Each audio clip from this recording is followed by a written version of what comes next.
150 కోట్ల జనాభాలో 75 కోట్ల మంది మహిళలు ఉన్నారు.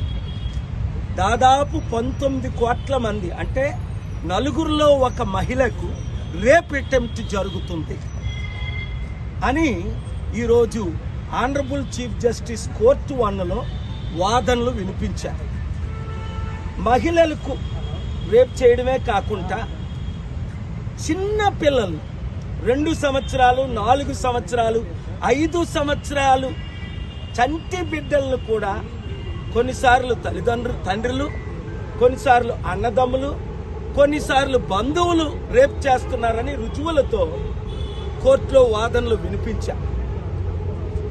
State government, central government, national women organisation ఎందుకు దీన్ని పట్టించుకోవట్లేదు, ఎందుకు చర్యలు తీసుకోవట్లేదు? మహిళలను ఎవరు కాపాడతారు? కోర్టులు కాపాడకపోతే.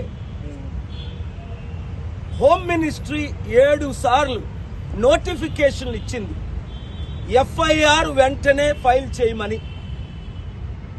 నా ప్రేయర్ ఏంటంటే 7 రకాలుగా. 1, ఎఫ్ఐఆర్ వెంటనే ఫైల్ చేయాలి, 30 రోజుల్లో ఛార్జ్ షీట్ ఇవ్వాలి, 3 నెలల్లో కఠినంగా శిక్షించాలి, రేపు చేసిన విక్టిమ్‌కి 50% డబ్బులు చెల్లించాలి రేపు చేసిన ఆయన. చట్టాలు ఇలాగ మనం నెరవేర్చితే కనీసం 199% మహిళల్ని మనం కాపాడగలుగుతాం. మరలా సెంట్రల్ గవర్నమెంట్ కౌంటర్ ఫైల్ చేయలేదు అంటే ఎవరు అన్నారు? వాళ్ళకి 1000 కోట్లు బడ్జెట్ ఉంది, 1000 కోట్లు స్టాఫ్ ఉన్నారు, ఎందుకు ఫైల్ చేయట్లేదు కౌంటరు?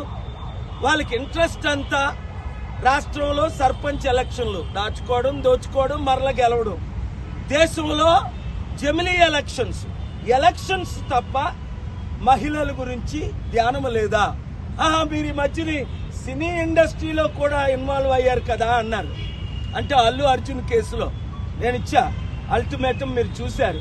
తక్షణమే ఆయనకి బెయిల్ ఇవ్వకపోతే నేను పబ్లిక్ ఇంట్రెస్ట్ లిటిగేషన్ ఫైల్ చేస్తానని ఆనరబుల్ కోర్టు తక్షణమే ఆయనకి బెయిల్ ఇచ్చారు.